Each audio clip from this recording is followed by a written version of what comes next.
C'est le déjeuner spirituel. Le pain du jour. Mangez la parole de Dieu. Trouvez la pensée du Seigneur dans le pain du jour. C'est une portion du sermon du dimanche que nous partageons avec vous. Alors, bon appétit. L'agenda spirituel, votre programme spirituel à la radio Parole Éternelle et en dehors. Ça se passe à la radio-télévision Parole Éternelle. Tous les jours, Parole Éternelle vous offre un verset biblique tiré de la portion quotidienne de lecture de la Bible. Un chant que Dieu dépose dans votre cœur aujourd'hui, un cantique que vous connaissez ou pas, à personnaliser. Faites-le vôtre aujourd'hui. Pensée du jour, une pensée pour vous dans les déjeuners spirituels. Tiré d'une réflexion spirituelle qui vous accompagne au quotidien. Eh bien, les déjeuners spirituels, c'est tout ça. Bon appétit. Suivez le déjeuner spirituel, votre tranche, tous les jours, du lundi au vendredi, sur la Parole Éternelle Télévision et sur toutes nos plateformes.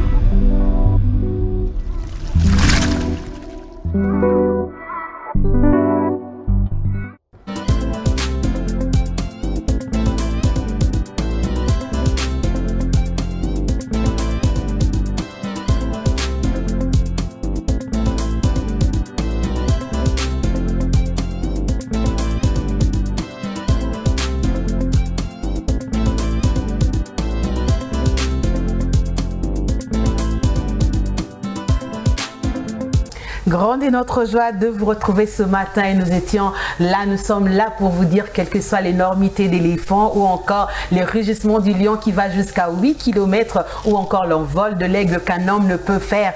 L'homme est au-dessus de toutes ces créatures simplement parce que l'homme a la réflexion, l'homme a la capacité de réfléchir. Et donc ce matin, distinguez-vous de tous les animaux parce que Dieu vous a placé au-dessus parce que vous savez réfléchir. C'est une grande joie pour nous de vous retrouver ce matin, de savoir que vous êtes là, de savoir que vous avez porté votre chasse aux paroles éternelles en ce lundi 13 octobre 2025. Grande est notre joie et surtout la mienne de retrouver la grande équipe féminine.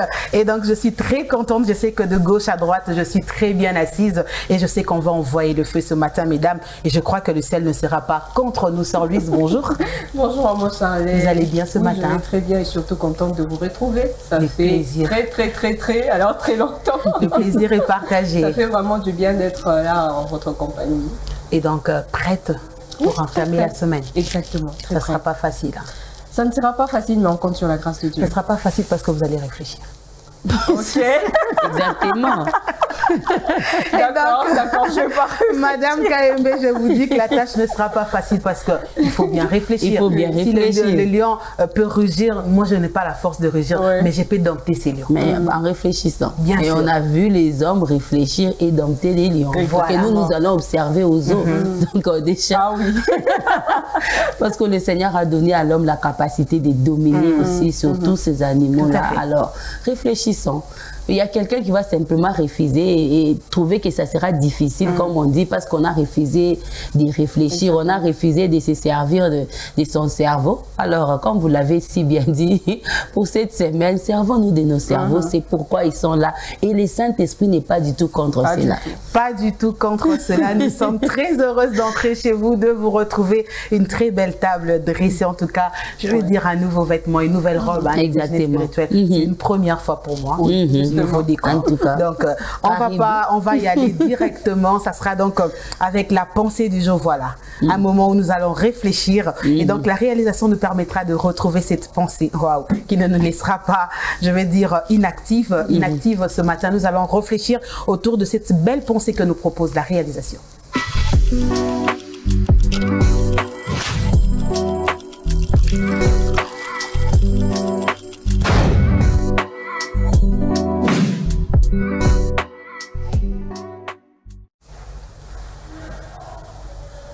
Ok, voilà, nous avons une belle pensée ce matin de Joël Austin qui dit « Changez la façon dont vous parlez de vous-même et vous pourrez changer votre vie. » Très belle pensée, je confirme les propos de maman Charlène.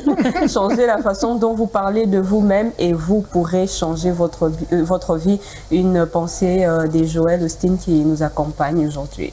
Très belle pensée, Madame KMB. Changez la pensée, plutôt la façon dont vous parlez de vous-même et vous pourrez changer votre vie. J'étais en train d'écouter un homme qui est en train de dire, il a dit au fait, pourquoi les hommes on est tellement limités? Il a dit au fait, ça m'avait fait réfléchir. Je vous assure que ça m'avait fait réfléchir parce que ça va de la façon dont on parle de nous-mêmes. Il a dit, en aucun moment, le poisson s'est plaint de sirènes de mer ou encore des esprits des eaux. Non, comme il y a des esprits des eaux, maintenant moi je ne fais plus d'enfants, en fait je ne ponds plus de œufs, il n'y a plus de poissons, en fait parce qu'il y a des esprits des eaux, je ne sais plus être fécond. Il a dit le poisson se préoccupe de l'ordre suprême. Multipliez, soyez féconds. Depuis ces jours-là, les poissons ont pris cette partie-là et il ne fait que se reproduire. Mais l'homme va dire non, non.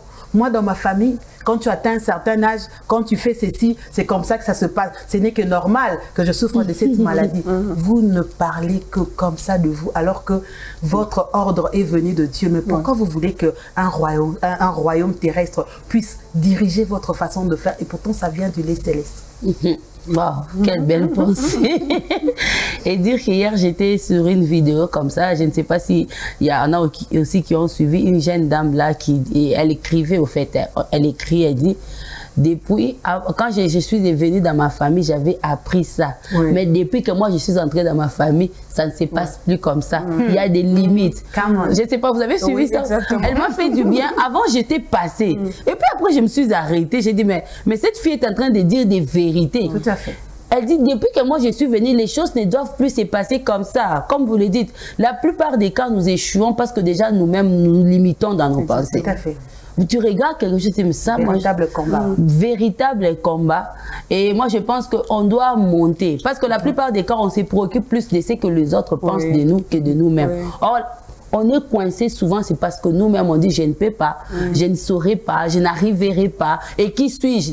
On va même plus loin. Parfois, ce sont des paroles banales qui sortent comme ça. On dit, mais Louise n'a pas pu faire, mais qui suis-je pour faire? Si la grand-mère qui était la grand-mère n'a pas pu changer les choses, mais qui suis-je? Mais qui tu es? Tu es enfant de Dieu. Tout à fait. Qui tu es? Tu es créé à l'image de Dieu. Plus grave encore, tu as accepté Jésus-Christ comme ton Seigneur et ton Sauveur. Donc, il y a des choses qui doivent changer. Je vais dire à quelqu'un, les pierres déjeuner, ni or, ni argent, prends ton lit et marche. Et les pierres qui marchent avec, ce sont des pierres différentes. Depuis que Pierre s'était rendu compte qu'il a changé d'identité quand il a reçu le Saint-Esprit, il ne s'est comporté plus de la même façon. Plus des questions bizarres, plus j'ai tout quitté. Non, il est devenu responsable. Plus de réclamations. Plus de gens, oh non, mais non, qu'est-ce qu'on va devenir? Depuis les jours qu'il a reçu le Saint-Esprit, c'est lui-même qui a commencé à conduire les autres, alors que c'était lui le premier qui posait des questions, qu'est-ce qu'on va devenir? C'est un autre Pierre, au fait. Alors, c'est pour nous dire ce matin, c'est vrai qu'il y a tous ces défis-là. Bon, mettons-nous, c'est un lundi, on a quelques mois de la fin de l'année. Est-ce qu'il y a quelqu'un qui peut réfléchir pour dire, pour que ces situations ne reviennent plus dans cette famille l'année prochaine, qu'est-ce que je dois faire? Tout à fait. Tout à fait. Qu'est-ce que je dois faire? Waouh, les changements de mentalité. Oui, qu'est-ce que je dois faire pour que ça ne revienne pas? Mes enfants sont tout le temps malades, qu'est-ce que je dois faire? Mon mari, c'est ici, qu'est-ce que je dois faire? Mon couple, ma vie de couple, c'est vraiment, ça va de haut en bas, il y a des choses qui ne marchent pas. Qu'est-ce que je dois faire pour 2026 pour que ces choses ne reviennent plus? Moi, je pense que la porte de sortie, Maman Charlène, ça vient quand on commence à se poser des questions. Tout à fait. Et les réponses qui viennent, c'est ça même qui vous fera sortir. Regardez David, c'est simple. Qu'est-ce qu'on va faire de l'homme qui va tuer ces géants? C'était ça sa porte de sortie. En fait, quand il pose cette question, depuis qu'on lui a répondu qu'on vous donnera, je ne sais pas, la fille du roi, ça devient ça l'objet de sa motivation. Vous, quel est l'objet de votre motivation? Quel est l'objet de votre motivation, au fait? J'ai même envie de poser la question, quand vous réfléchissez de cette façon, vous attendez à quelle fin? Exactement. Parce que quand tu t'attends à ce que tu termines comme ta grand-mère ou comme ton père. C'est comme une fois, on était entré dans une banque, au fait, c'était un samedi, mais au fait, il y avait plusieurs chaises. Le vigile, comme on les appelle, le gardien de banque. En fait, on a voulu s'asseoir devant parce qu'il n'y avait pas de gens. Il me dit non. Ici, on s'assoit devant seulement quand tu as des opérations. En fait, moi, j'accompagnais mon mari.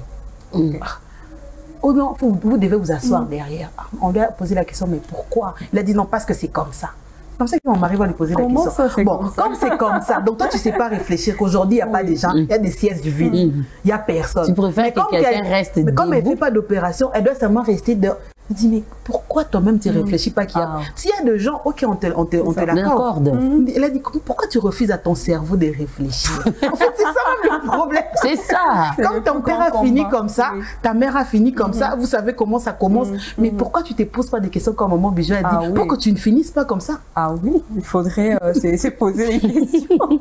Même la Bible dit que celui qui réfléchit trouve le bonheur. Donc le Seigneur n'est pas contre la réflexion. Il n'est pas du tout contre. Et je crois que le plus grand combat dans lesquels nous nous retrouvons, et surtout actuellement, c'est des combats, je dirais, contre notre intellect, nos pensées à nous. Et c'est comme ça que la Bible dit de renouveler, d'avoir cette intelligence qui est renouvelée par le Saint-Esprit. C'est vrai que j'ai reçu le Seigneur Jésus-Christ dans ma vie, mais est-ce que j'ai une intelligence qui est renouvelée? Est-ce que j'ai une intelligence qui est assez éclairée pour que j'arrive à dire les mêmes choses que Dieu est en train de dire sur moi? Parce que je ne vois pas le Seigneur dire des choses qui sont négatives sur moi, pas du tout.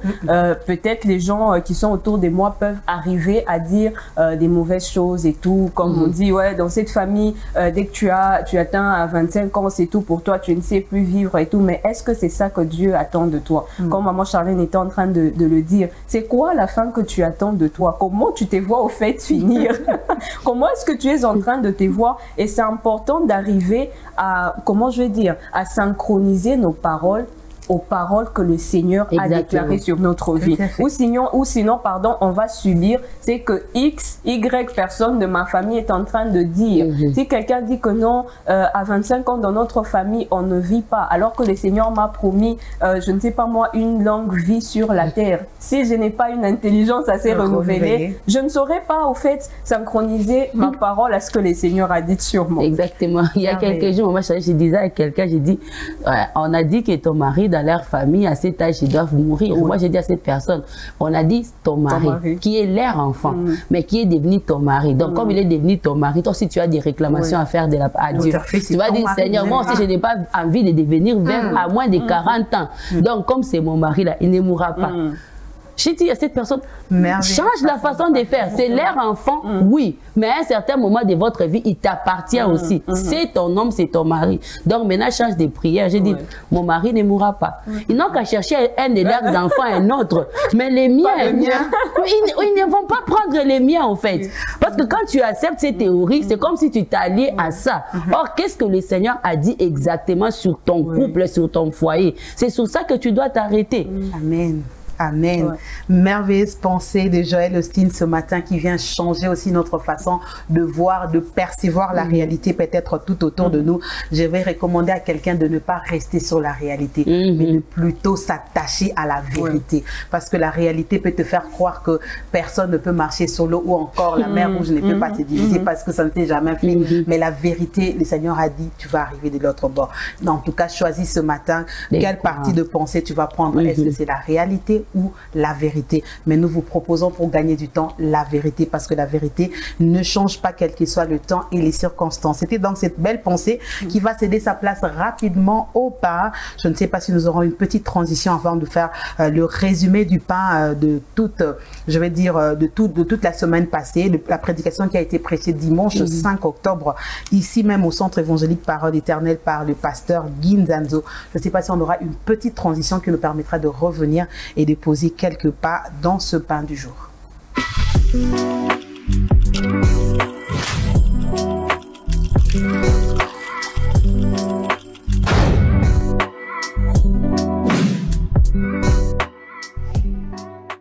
Merveilleux, c'est donc le pain que nous a servi le pasteur Guy Nzanzo, je le disais, à l'entame de ce pain, et qui avait pour thème la tâche inachevée, ses défis et la réponse de l'Église. On est parti donc du livre des Actes des Apôtres, le premier verset, Acte 1, 8, et donc on va développer avec vous, mesdames, ces 3 points qui ont donc retenu notre attention, le point de la semaine qui vient de s'achever, le peuple touché, les peuples non atteints, et le peuple mal atteint. En tout cas, ça sera donc à vous. Je ne sais pas si je commence par qui. Je crois que je vais terminer avec Madame Kaïmbe, parce que c'est elle qui va donc nous permettre de bien conclure. Mais qu'est-ce qui vous a touché? S'il faut faire, je vais dire, le tour de tout ce pain, qu'est-ce qui vous a particulièrement touché? Alors si on doit faire un petit pas en arrière sur les résumés du message, c'est qu'on comprend une chose, c'est que chaque chrétien, chaque enfant de Dieu a une part à jouer dans cette mission inachevée. Par moment, il y a des gens qui se disent, ben moi, l'évangélisation, ça ne me concerne pas. Ça concerne les pasteurs, ça concerne les évangélistes, ça concerne telle et telle autre personne. Mais déjà, lorsqu'on a accepté Jésus-Christ dans notre vie, ça fait en sorte que nous soyons enrôlés pour cette grande mission d'aller et de faire de toutes les nations les disciples. Et même lorsque la Bible dit aller faire de toutes les nations les disciples, déjà, ça commence dans notre famille.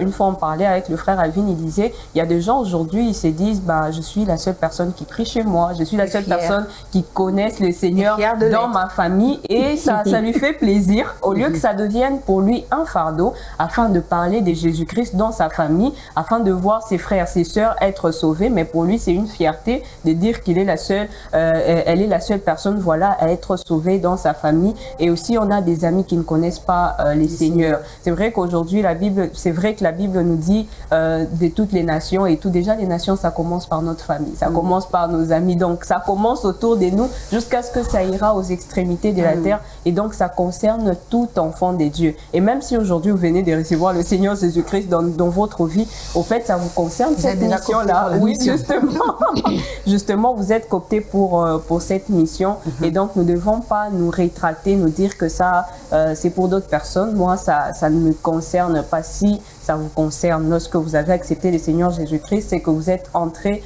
déjà dans cette grande mission. Regardez autour de vous, il y a des personnes qui ne connaissent pas les Seigneurs. Qu'est-ce que vous attendez pour leur parler de Jésus? Il est question là de la bonne nouvelle. Une bonne nouvelle, je ne vois pas quelqu'un garder une bonne nouvelle pour soi. On voudra toujours partager avec une personne. Voilà, on sourit seul. Et déjà, on va te poser la question, mais qu'est-ce qu'il y a? Qu'est-ce qui ne va pas et tout? Et on sait partager ça. Et c'est pareil pour cette personne qui a reçu Jésus-Christ. C'est une bonne nouvelle. Tu as reçu des seigneurs. Tu ne gardes pas ça pour toi. Il ne faudrait pas être égoïste jusqu'à ce point de te dire que moi, ça ne me concerne pas. Si ça te concerne aussi, il est question de vous, il est question de nous, parce que l'église, finalement, c'est pas seulement ces bâtiments-là qu'on voit, mais l'église, c'est vous, l'église, c'est nous. Et donc, ça nous concerne, cette mission-là. Ça nous concerne tous, Madame Kaili. Quelqu'un dira, mais qu'est-ce que je dois finalement faire? Est-ce que je dois parler de mon témoignage? Je n'en ai pas. Est-ce que je dois... Comment je fais pour évangéliser à toutes ces personnes-là qui ne me croient même pas déjà d'avance? Moi, je pense que déjà, la toute première étape, c'est savoir que vous êtes appelés simplement à faire votre part. Et les problèmes, nous tombons souvent parce que... Nous tombons souvent parce que nous battons pour vouloir convaincre, en fait. Quand on veut, genre, vous voyez, quand je vois cette tasse qui est vide, j'ai fait tout mon effort pour que je puisse la remplir. C'est vrai. Et quand on fait l'effort, ça démontre que vous êtes en train de faire. Mais quand vous faites simplement votre part naturellement et normalement, le reste, c'est le Saint-Esprit qui les fait, au fait. Comme Maman Tchana, Abashikia, toi, fais ta part. Fais ta part, c'est-à-dire que quand tu évangélises, d'abord, avant toute chose, quand tu as les fardeaux, tu dois prier, au fait. C'est le Seigneur qui mettra dans ta bouche les paroles qu'il faut. Et c'est ces paroles-là qui vont aller toucher le cœur de cet homme-là. Ce n'est pas comme on a vu sur une vidéo, c'est Léopacotamine. Léopacotamine. Vous savez, tout ce qu'on fait en forçant les gens, quelqu'un peut faire semblant d'accepter pour te faire plaisir, alors que la vérité, c'est qu'il n'est même pas dedans, en fait. Or, quand vous faites ça tout simplement, je ne sais pas, il y a, comme vous dites, il y en a qui c'est juste un petit mot. Est-ce que tu sais que Jésus-Christ t'aime? Il y a une autre personne, c'est juste un témoignage. Toi-même, tu ne vas même pas te rendre compte. Ah, je suis en train juste d'expliquer et tout, parce que vous l'avez fait naturellement, avec vraiment des bonnes intentions. Les témoignages touchent la personne, et puis elle suit Jésus-Christ. C'est tout simplement. Il ne faut pas chercher à vouloir épater, il ne faut pas chercher à rendre les choses extraordinaires. C'est ce qui nous complique la plupart des cas. Quelqu'un pourra dire, non mais moi je veux faire comme Paul a dit, je veux parler de Christ là où il n'a jamais été parlé, là on n'a jamais parlé de lui, là on l'a jamais écouté, mais je vais par exemple pour prendre le risque d'aller en Afghanistan, par exemple, là où on parle pas, là où on connaît pas Jésus, je prends vraiment la zone au fait, non attends, et à cette personne, est-ce qu'on va dire qu'elle est dans la bonne voie? Est-ce qu'on peut l'aider? Est-ce qu'elle peut trouver d'autres moyens pour atteindre ces personnes? En fait, prendre les risques, oui, mais avec Dieu. Vous savez, Maman Charlotte, on est toujours mieux là où le Seigneur nous veut, en fait. On a vu même avec Paul. Tout le monde choisit toujours d'aller en Europe. L'Europe est déjà... Il y a des endroits où Paul est parti. Il y a d'autres endroits où il te dira non, l'esprit m'empêcha d'aller dans cette ville-là. Pourquoi il dit ça? Quelqu'un qui veut te dire aujourd'hui, mais le Saint-Esprit, Dieu c'est Dieu, il a la capacité de nous protéger partout là où nous sommes. Mais pourquoi Dieu a dit à Paul de ne pas entrer? C'est ça. C'est ça en fait la question que nous devons nous poser. Dieu, il est avec nous là où lui-même nous envoie. Amen, j'aime ça. C'est ce qui est simple. Il est avec nous là où il nous envoie. Si le Seigneur ce matin te demande d'aller en Afghanistan et qu'il te rassure que tu ne vas pas mourir, tu ne vas pas mourir. Mais si le Seigneur n'est pas avec toi, tu y vas par tes propres pour remplir, pour satisfaire tes propres ambitions. C'est l'esprit de courage et de force. Non.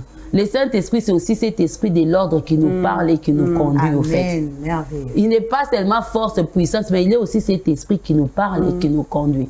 Qui peut te dire en tout cas, parle à ces fous-là. Alors quelqu'un peut dire, ah, toi tu es sûr que tu vas vraiment convaincre ces fous-là. Et tu parles et tu les fais et puis... Le Saint-Esprit, c'est cet esprit qui vous conduit aux cliniques universitaires, vous partez là-bas, vous faites des choses extraordinaires, alors qu'il y en a qui sont venus avant vous qui n'ont pas pu faire quelque chose. C'est cet esprit-là.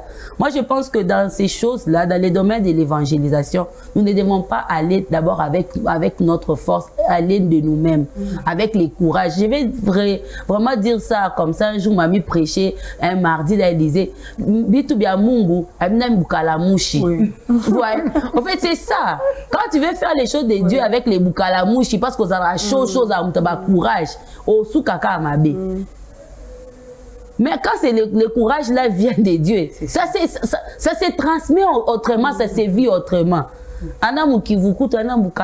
J'avais vraiment aimé un jour mamie prêcher comme ça. Elle dit non, ma chocho, non, c'est pas les choses des chochos. C'est d'abord l'œuvre de l'esprit à nous. Amen, amen. Je suis sur 2 points avant qu'on termine avec ce pain. Je parle de peuple touché parce que j'ai eu l'impression qu'on est parti toujours vers le peuple.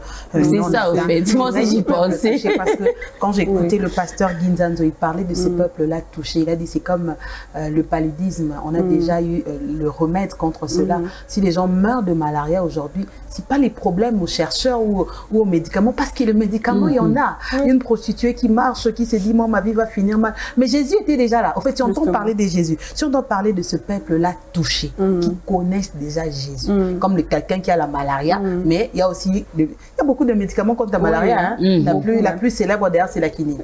Mais la personne là meurt quand même avec sa malaria. Qu'est-ce qu'on va parler aux peuples qui sont touchés, mais qui sont presque prédisposés à aller en enfer, mais qui sont quand même touchés?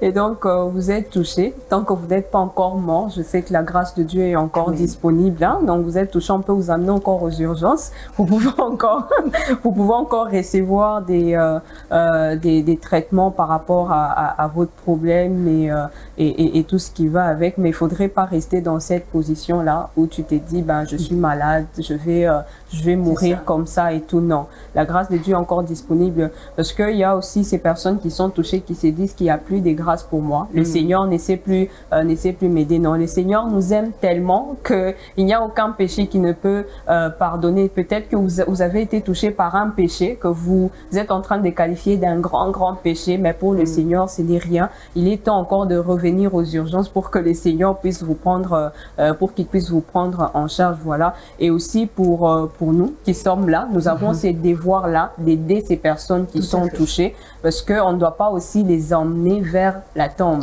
Parce que ça devient finalement l'erreur de plusieurs d'entre nous où on voit quelqu'un qui est touché, un soldat qui est à terre, on se dit bah il est déjà mort et tout ça, on va carrément préparer ses funérailles. Non, notre devoir c'est aussi d'aider cette personne-là, l'emmener aux urgences, parce que finalement elle ne sait pas aller elle-même. Peut-être ces personnes qui sont touchées ne se rendent pas compte qu'elles-mêmes elles sont déjà touchées par quelque chose et tout, elles se disent bah on est normal et tout ce qui va avec. Il y a aussi cette catégorie des personnes qui sont touchées, mais nous qui sommes des bien portants, on sait voir que non, mon frère ne se porte pas bien, ma soeur ne se porte pas bien, il faudrait qu'on aille à l'hôpital, il faudrait qu'on aille... Voilà, on ne va pas l'achever, mais on l'emmène. Un autre qui vient. Voilà, on les tue carrément. Et donc, ça ne doit pas être ce que nous, on va faire, mais on doit les amener encore auprès de Dieu pour que les seigneurs puissent les aider. La grâce est encore disponible aujourd'hui. Et donc, ne soyons pas de ceux-là qui vont encore enterrer les gens de notre armée. C'est pas vraiment intéressant. Madame Kaïmba, on va terminer avec vous avec cette catégorie des peuples, de peuples mal atteints. On en parlait à la radio, je crois, la semaine passée. On se disait, c'est comme un élève de l'école primaire ou de la maternelle à qui la madame a dit qu'il faut sauter des lignes. Même si sa madame avait fait l'erreur, en fait, vous aurez du mal à changer ça dans la tête de cet enfant. C'est cette catégorie, qu'est-ce qu'on doit faire ou comment s'adresser à cette catégorie? Qu'est-ce qu'on va leur dire ce matin? Parce que c'est juste les résumés du pain de en fait, c'est la partie la plus difficile.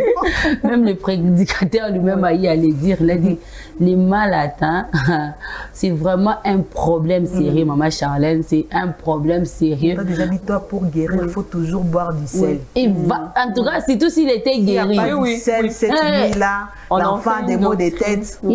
En fait, il ne va pas changer. J'étais vraiment en train de penser à ces personnes-là. Je me disais vraiment, qu'est-ce qu'il faut faire? Mais il y a toujours une solution pour eux. Moi, je pense qu'il y a toujours cette petite porte par laquelle il faut entrer pour pouvoir réannoncer ou bien réorganiser dans la tête des choses dans la tête de ces personnes. Parce que si nous ne les faisons pas, ces personnes-là sont des candidats pour l'enfer.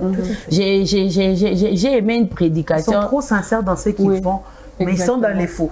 C'est ça, en fait, qui fait mal. On est tellement sincère dans ce qu'on fait, mais dans les faux, en fait.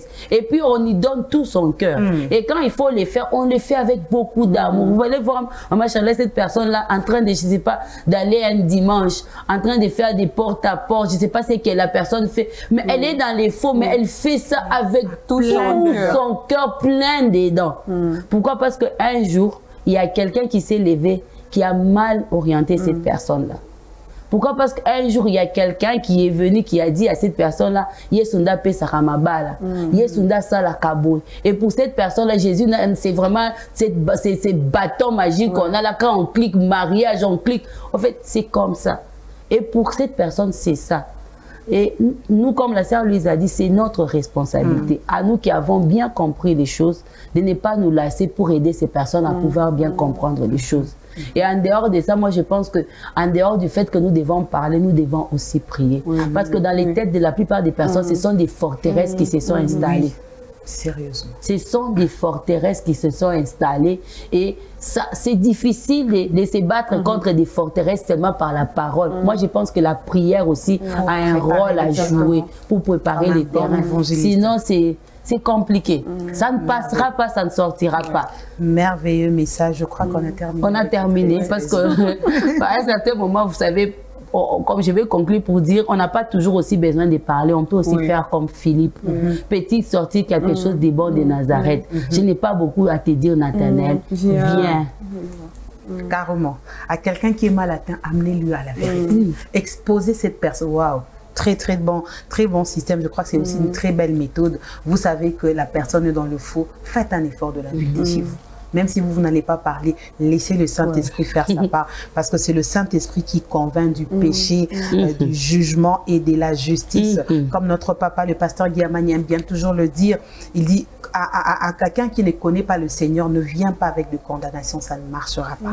Commence par chercher que cette personne puisse recevoir le Seigneur. Et le Saint-Esprit va faire la suite, va faire le reste. Parce que bien de fois, nous venons avec des condamnations. Non, mais toi, tu portes comme ça, tu fais... Mais la personne ne connaît pas le Seigneur.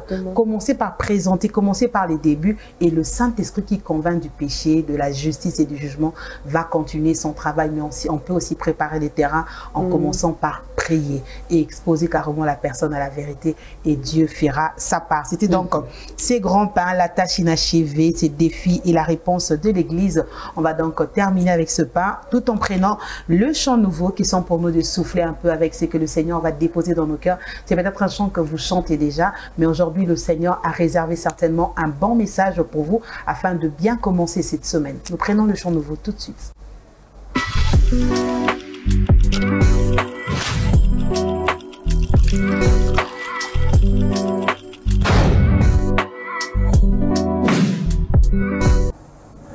Et donc, c'était le chant nouveau Ngolo que nous a offert ce matin le frère Christian Olongo. Olongo Ngolo, c'est la grâce, que personne ne se prive de la grâce. Mon bijou. Et donc, par moment, on arrive à faire des choses simplement par grâce. C'est inexplicable. On ne sait pas comment on l'a fait, comment on l'a atteint, comment on est arrivé là. Et aujourd'hui, s'il faut parler de la grâce, quelle est cette partie de la grâce que vous allez offrir à tous ceux qui nous regardent ce matin, Louise? Et donc, il y a beaucoup de choses à dire. On va dire un libertinage autour. Non, pas du tout. La grâce ne nous permet pas de vivre dans les libertinages parce que finalement, on se rend compte qu'on n'a pas mérité ce qu'on a aujourd'hui. On ne mérite pas ça, mais le Seigneur nous a fait grâce. Je crois que la grâce de Dieu doit nous emmener à plus nous sanctifier, à plus craindre le Seigneur parce qu'on se dit, malgré ce que j'étais, malgré ce que je suis aujourd'hui, mais le Seigneur continue de me faire grâce. Et la partie que j'aime beaucoup dans la grâce, c'est le fait que la grâce n'est pas là seulement dans les bons moments, mais le Seigneur nous fait grâce aussi pour surmonter des épreuves. Comme Maman Bijou est en train de le dire juste à peine, elle dit, il y a certaines personnes, par exemple aujourd'hui, je peux passer par des épreuves. Peut-être par ces épreuves-là, certaines personnes sont passées par les mêmes épreuves que moi, elles ont abandonné la foi. Mais aujourd'hui, si moi je suis passée par ces épreuves-là, je tiens encore, c'est la grâce. Hein. Ce n'est pas parce que je suis peut-être forte, ce n'est pas parce qu'il y a ça et ça, c'est juste la grâce. Et aussi, il y a certaines personnes, peut-être aujourd'hui, c'est que vous arrivez à faire aujourd'hui. Il y a certaines personnes qui vont aller toucher à certaines choses juste pour faire les un quart de ce que vous êtes en train de faire. Et donc, il est question de la grâce de Dieu. Et juste pour nous dire que la grâce de Dieu est là, pas seulement lorsqu'on a les bonnes choses, même en temps d'épreuve, le Seigneur nous fait grâce de traverser ces moments-là sans toutefois les renier, sans toutefois abandonner la foi. Je veux finir par donner cette parole de la Bible qui dit c'est l'apôtre Paul qui dit qui rend grâce au Seigneur parce qu'il nous console dans nos afflictions pour qu'à notre tour que nous puissions consoler aussi les autres. Merveilleux. Ngolo, quelle partie de la grâce, Maman Bijou? Je suis en train de penser à ces passages de la Bible. Je cherchais dans le Nouveau Testament. Je n'ai pas encore trouvé où on nous dit ce que la grâce est. On nous dit la grâce nous amène à renoncer à l'impiété. Bien sûr. Parce que quelqu'un pourra dire la grâce est une licence. Hein. Nous sommes pendant le temps de la grâce. Mais la parole de Dieu nous demande de renoncer à l'impiété. C'est la grâce qui nous emmène. C'est là. Au fait, je ne sais pas si je suis toujours dans les mêmes angles que vous. D'ailleurs, avant même que vous le disiez, moi, je suis en train de penser à la grâce dans ce sens-là où je me dis, vous savez, quand vous êtes bénéficiaire de la grâce, ça vous amène vraiment à renoncer à l'impiété. Oui. Ça amène votre esprit à craindre plus les seigneurs et à les respecter. Vous savez pourquoi? Parce que vous regardez, peut-être que ce matin, peut-être que vous ne l'avez jamais fait. Je vais nous inviter à le faire ce matin, à se dire qui sont de ma génération. Quand on te dira qui, j'ai devenu celui-là, et tel, bon. Et moi, je suis de la même génération. Je suis une épouse. Je ne fais pas comme tous les autres. Peut-être je n'ai pas encore divorcé. Je n'ai pas ceci, je n'ai pas ceci. Qu'est-ce que j'ai fait d'exceptionnel? Peut-être que tu as été la plus problématique de toute ta génération. Peut-être que tu as été la moins intelligente. La moins intelligente. Peut-être ta jeunesse, c'était garçon, mais tu regardes ta copine là, elle vraiment essaie de préserver. Mais aujourd'hui, elle ne se retrouve même pas. Mais quand tu te regardes comme ça, tu as tout ça, Maman Charlène, ça va t'amener vraiment à renoncer à l'impiété. Ça va vraiment t'amener à ça. Pourquoi tu vas renoncer? Parce que tu vas craindre Dieu, au fait. Qu'est-ce que j'ai fait d'extraordinaire pour être celle que je suis? Je n'ai rien fait. C'est seulement Dieu. Alors je dois craindre ces dieux-là. Je dois vraiment les craindre. Je vais renoncer à toutes ces choses. C'est ce que la grâce, vraiment ce que Paul est en train, c'est ce que la grâce doit nous amener à faire. Parce qu'on a introduit cette émission en nous disant, nous devons réfléchir. Alors, vous avez été gracieux par les seigneurs. Ça doit vous amener à réfléchir. Pourquoi vous n'êtes pas comme les autres? C'est peut-être aujourd'hui, on est tout le temps là, on est souvent content. Ça, c'est l'esprit de notre famille. Oui, c'est vrai que c'est l'esprit de votre... Pourquoi vous, cet esprit-là, ne vous réclame pas comme les autres? Pourquoi l'esprit de votre famille ne fait pas des autres, ça ne fait pas de vous ce que ça parvient à faire aux autres? Ça doit vous amener à renoncer à l'impiété. Peut-être que l'impiété, ce matin, c'est arrêter de vous manquer de votre sœur-là qui est comme ça. Peut-être que l'impiété ce matin, c'est arrêter avec la médisance. Vous êtes spécial. Arrêtez d'être orgueilleuse. Arrêtez de croire que vous êtes spécial. Arrêtez de croire que les autres sont vraiment à très bas. Là, vous êtes élevé parce que vous avez donné la vie à Jésus-Christ. Non, ça doit vous amener au fait à réfléchir, à vous dire, Seigneur, je te crains, je te respecte parce que tu as fait de moi ce que je suis. Tu m'as choisi au milieu de plusieurs. Alors que je devais, pourquoi, je ne sais pas, Moïse, il y avait beaucoup d'autres garçons qui naissaient à cette époque-là. Pourquoi vous êtes Moïse? Il y avait beaucoup de, je ne sais pas, des garçons qui naissaient à cette époque, qui étaient aussi des cadets, peut-être qui étaient plus exceptionnels que David. Pourquoi simplement vous? Voilà pourquoi David dit, je suis en train de danser devant ces dieux-là qui m'a choisi moi par rapport à quoi? Parce que David, à votre femme, David a appris le respect et à honorer celui qu'il a choisi au milieu de plusieurs. C'est ce que la grâce doit faire de nous. Amen, amen. Très beau chant nouveau qui nous permet d'ouvrir toute cette semaine où nous sommes en train de parler de la grâce. Ngolu, c'était donc le titre. Et ce matin, la grâce doit réveiller la conscience de quelqu'un, doit amener quelqu'un à renoncer à l'impiété, à renoncer à tout ce qui traîne ou encore t'emmène hors de la course parce que tu penses que tu es gracieux. On ne va pas te sortir de prison pour que tu fasses un autre forfait, pour que tu rentres. Demandez à ceux qui ont reçu cette grâce présidentielle comment ils se comportent en digne fils parce qu'ils savent ce que ça fait. Quand Dieu t'a ramené de loin, t'a pris dans la boue, t'a pris dans la saleté, au fait, vous n'aurez pas besoin de revenir en arrière parce que vous savez à quoi ressemblait votre vie. Et donc, ne bafouons pas la grâce, ne piétinons pas cette grâce que le Seigneur nous a faite d'être ses enfants. Au contraire, ramenons les autres au Seigneur parce que nous avons reçu par grâce. Tout ce que nous l'avons reçu par grâce. Et si nous l'avons reçu par grâce, pourquoi nous enorgueillir? C'était donc le chant de ce matin qui va céder sa place à la découverte. La première pour cette semaine. Nous commençons avec la première découverte de ce lundi 13 octobre 2025. Nous ouvrons la semaine avec les découvertes qui arrivent.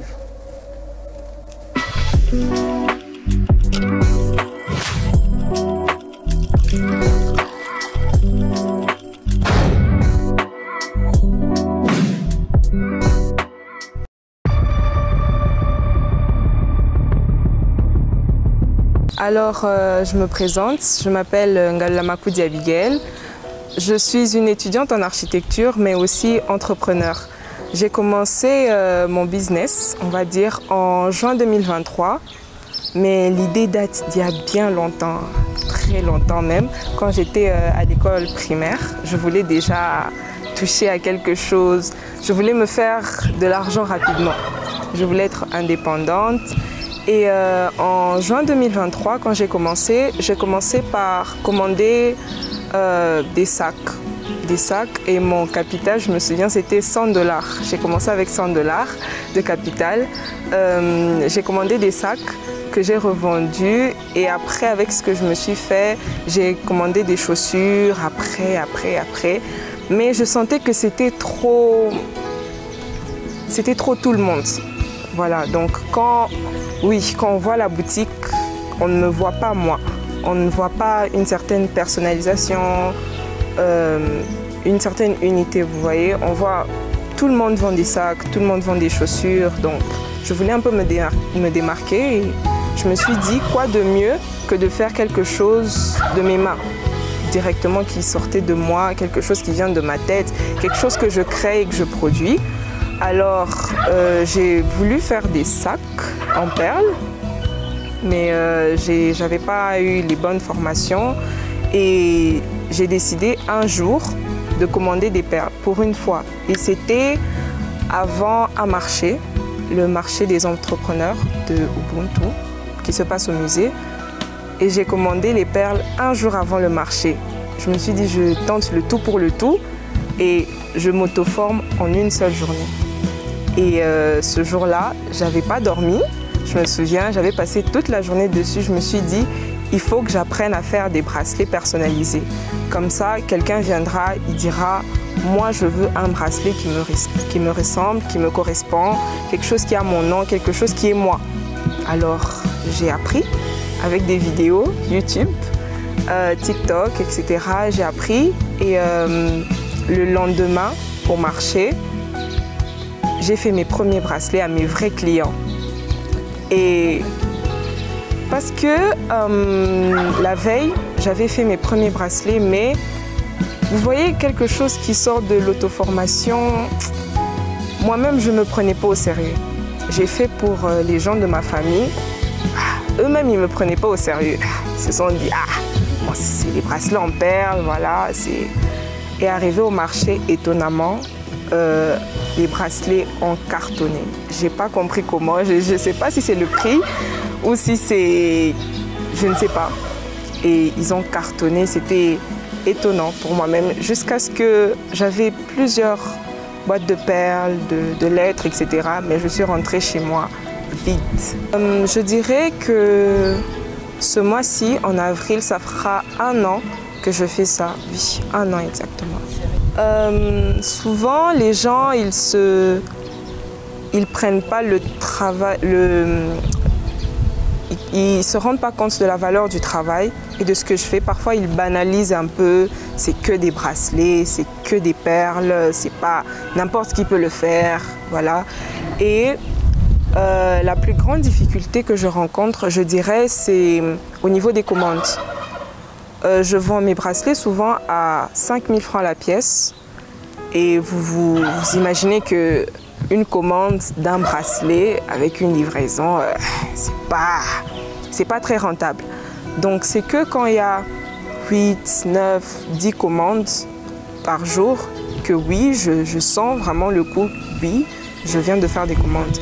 Mais c'est souvent compliqué et les gens parfois ils comprennent pas. Vous allez dire non, vous serez livré alors tel jour parce que ce serait compliqué de faire un bracelet 5 000 francs et livrer chaque jour.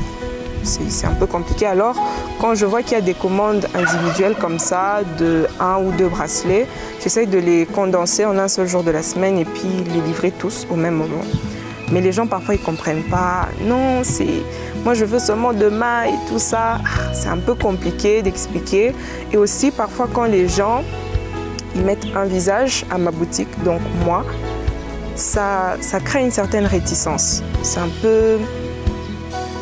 Voilà, c'est pas très crédible de voir une petite fille, on va dire, qui fait des choses. Donc, ils n'ont pas tellement confiance et je dois créer cette confiance et essayer d'attirer, voilà, les convaincre. Et voilà le défi que je relève au quotidien. Peur, non, la concurrence, elle est là. Elle est rude même, elle est très rude. Parce que maintenant, l'entrepreneuriat, c'est lourd, hein? C'est très lourd. Tout le monde veut se lancer, tout le monde veut faire ce que tout le monde fait. Et finalement, j'ai pas tellement peur parce que je sais ce que je fais, je sais comment je le fais. Et comme on dit, il n'y a pas meilleure publicité qu'un client satisfait.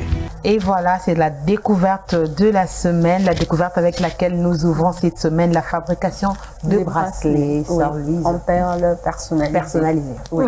Avec mademoiselle, avec mademoiselle Abigail, comme vous pouvez le voir, c'est un talent qu'on a là. Donc elle a découvert cette passion là pour ce qui est artisanal et tout. Et puis elle s'est aussi auto-formée en quelques temps. Et je voudrais quand même rester sur un point où elle a dit qu'elle a commencé à faire ça dans sa famille. Et à Jérusalem. C'est un peu comme Jésus qui est venu chez les siens. Les siens vraiment l'ont rejeté carrément. Et donc, n'attendez pas toujours que votre famille vous encourage. Hein, lorsque vous avez une certaine idée d'entreprise ou quoi que ce soit par moment, c'est votre famille qui va même vous dire, oh non, laisse tomber. C'est pas important ce que tu es en train de faire. Arrête, tu es en train de plaisanter et tout. Mais vous, si c'est une passion, c'est quelque chose qui vous tient à cœur, ne cherchez pas seulement l'encouragement autour de vous ou bien dans votre famille, parce qu'il y a des gens qui vont vous décourager et puis après ils viendront dire encore que non, c'est nous qui l'avons encouragé et tout ce qui va avec. Et donc trouver la motivation en vous. Je crois que déjà il y en a en vous. Vous pouvez trouver la motivation. Voilà, justement, j'allais chuter là. La pensée nous accompagne. Oui. Moi, je pense que déjà si il faut vraiment qu'on s'arrête sur ce que, surtout dans notre propre famille, on pense de nous, on n'ira pas loin. C'est surtout les familles africaines. Je ne sais pas de l'autre côté, mais les familles africaines, c'est compliqué.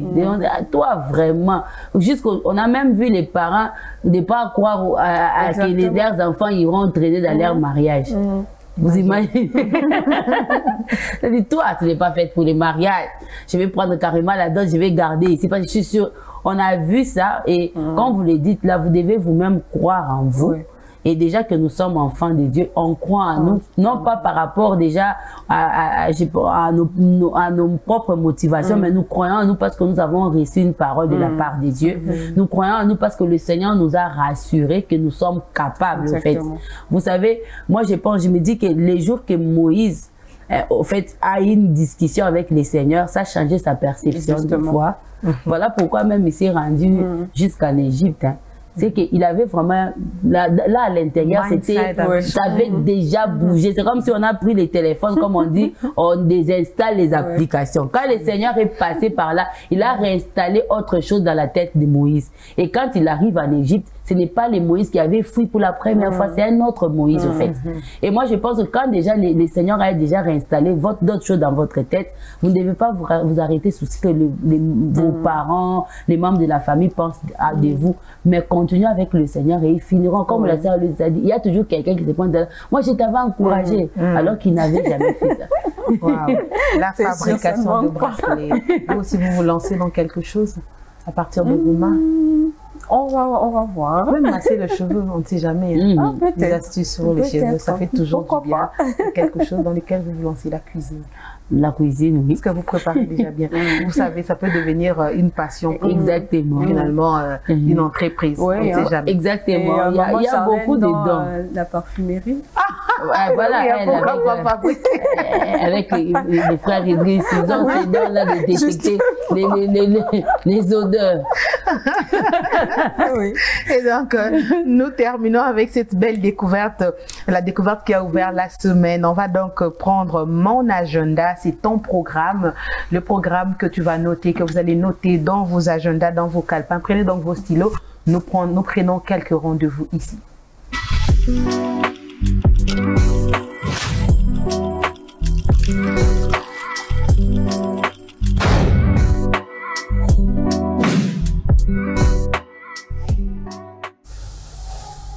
Qu'est-ce que nous devons retenir, mesdames, pour ce lundi 13 octobre 2025?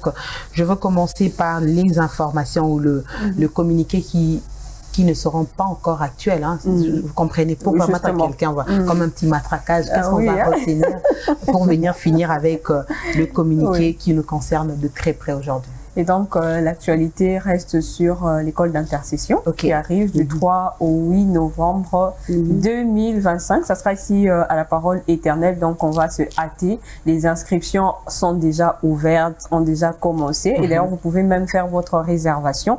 Et donc, pour ceux-là qui veulent se joindre à nous, l'inscription revient à 30 $.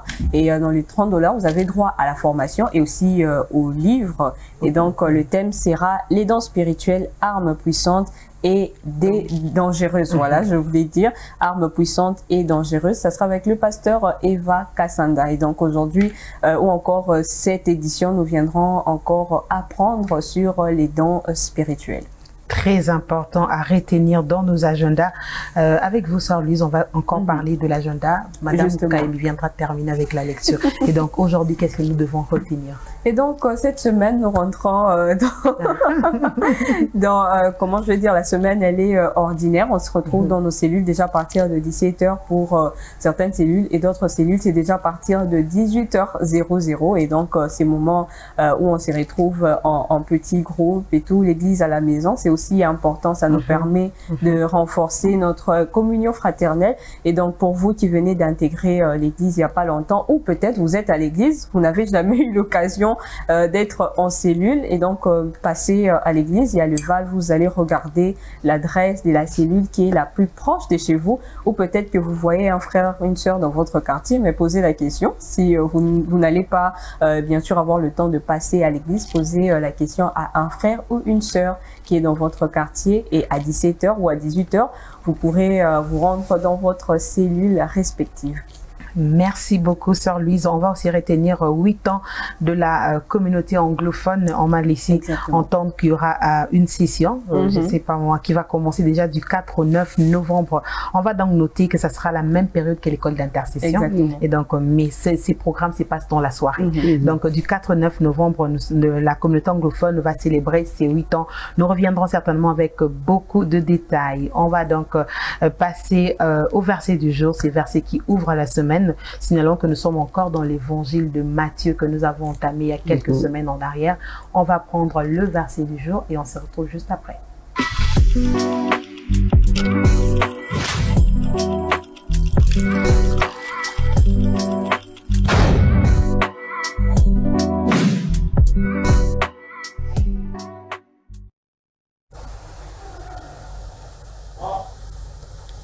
Et voilà, donc nous notons déjà que le lundi, nous allons lire à partir du verset 25, 26 et 27. Tout à fait. Et à ne pas oublier que Matthieu a 28 chapitres. Le verset du jour est tiré de Matthieu chapitre 26, verset 27 qui nous dit « Il prit ensuite une coupe et après avoir rendu grâce, il a l'air donnant en disant « Buvez-en tous ».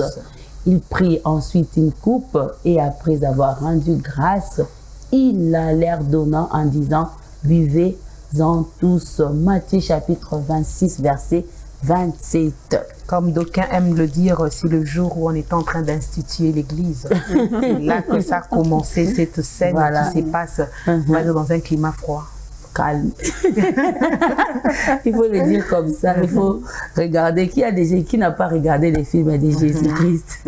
On a l'habitude de regarder ça. Chaque fois que c'est la Pâques et tout. Pas Noël. Hein? Voilà, donc je crois Noël aussi, je ne sais pas trop, mais comme le match en étant dit, ça se passe dans un calme parce que c'est un moment solennel, c'est un moment sérieux. Et ce que j'aime particulièrement dans ces versets, c'est qu'on nous dit qu'il a rendu grâce. Il a rendu grâce à qui? Il a rendu grâce au Père.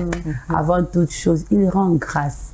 Et puis après avoir rendu grâce, c'est maintenant qu'il donne. Est-ce que je vais dire comme dans les livres, je ne sais pas si vous connaissez les lecteurs de la Bible. Y a-t-il un exemple à suivre? Ça passe souvent les lundis. Y a-t-il un exemple à suivre ou à ne pas suivre? Ce matin, je dirais à quelqu'un, oui, c'est un exemple à suivre. Avant toute chose, commencez par rendre grâce. Amen. Pourquoi vous devez rendre grâce? Parce que ces moments-là, c'est lui qui a permis que vous ayez exactement ces moments-là où on est en train d'instituer l'église. C'est le Seigneur. Alors, on devait d'abord lui rendre grâce à lui avant de continuer toute autre chose. C'est un exemple à suivre. Je n'avais pas vu ça comme ça. Waouh, c'est un exemple à suivre. Cette nuit-là où certains prédicateurs disent, Sœur Louis, c'est le jour, au fait, en tout cas, même en Afrique, hein, on tient compte de derniers moments qu'on a passé avec la personne.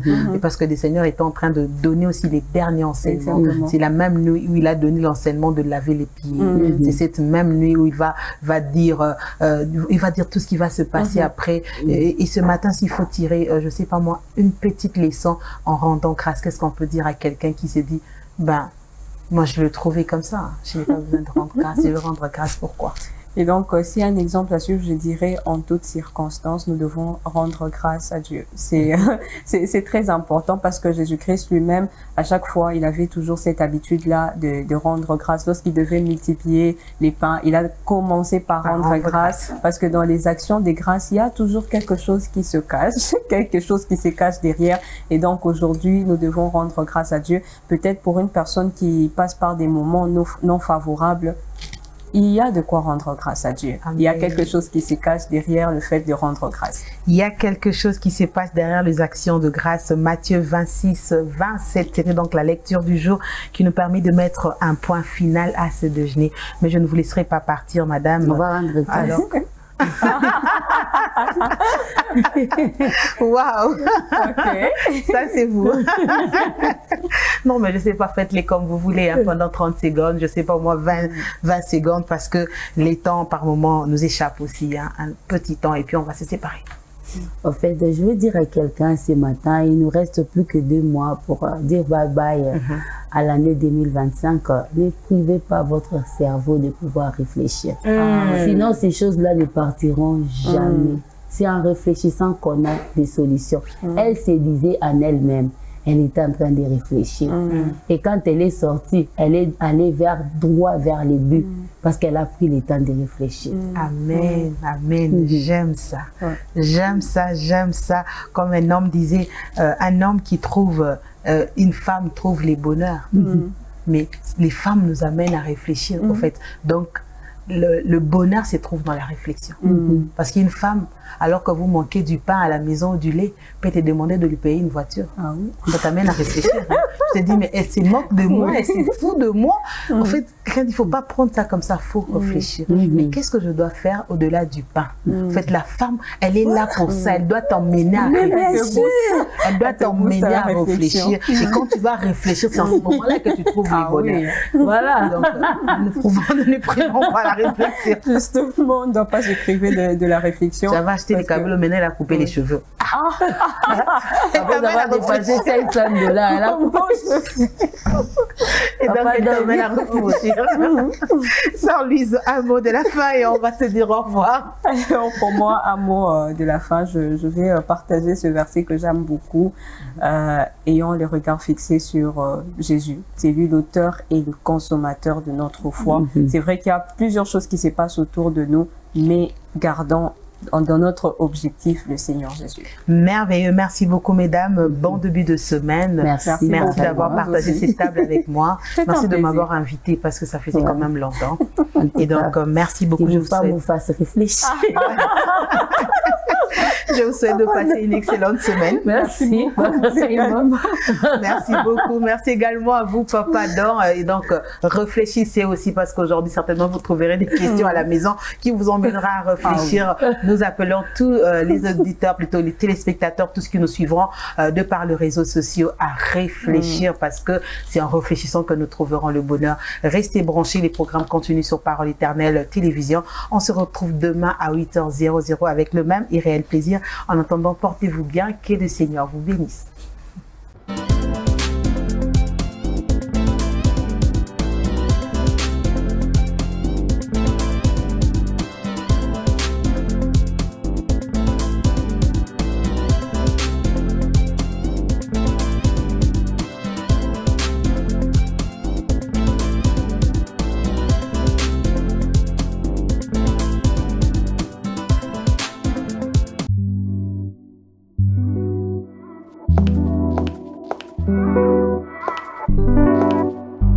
C'est le déjeuner spirituel. Le pain du jour. Mangez la parole de Dieu. Trouvez la pensée du Seigneur dans le pain du jour. C'est une portion du sermon du dimanche que nous partageons avec vous. Alors, bon appétit. L'agenda spirituel, votre programme spirituel à la radio Parole Éternelle et en dehors. Ça se passe à la radio-télévision Parole Éternelle. Tous les jours, Parole Éternelle vous offre un verset biblique tiré de la portion quotidienne de lecture de la Bible. Un chant que Dieu dépose dans votre cœur aujourd'hui, un cantique que vous connaissez ou pas, à personnaliser. Faites-le vôtre aujourd'hui. Pensée du jour, une pensée pour vous dans les déjeuners spirituels. Tiré d'une réflexion spirituelle qui vous accompagne au quotidien. Eh bien, les déjeuners spirituels, c'est tout ça. Bon appétit. Suivez le déjeuner spirituel, votre tranche, tous les jours, du lundi au vendredi, sur la Parole Éternelle Télévision et sur toutes nos plateformes.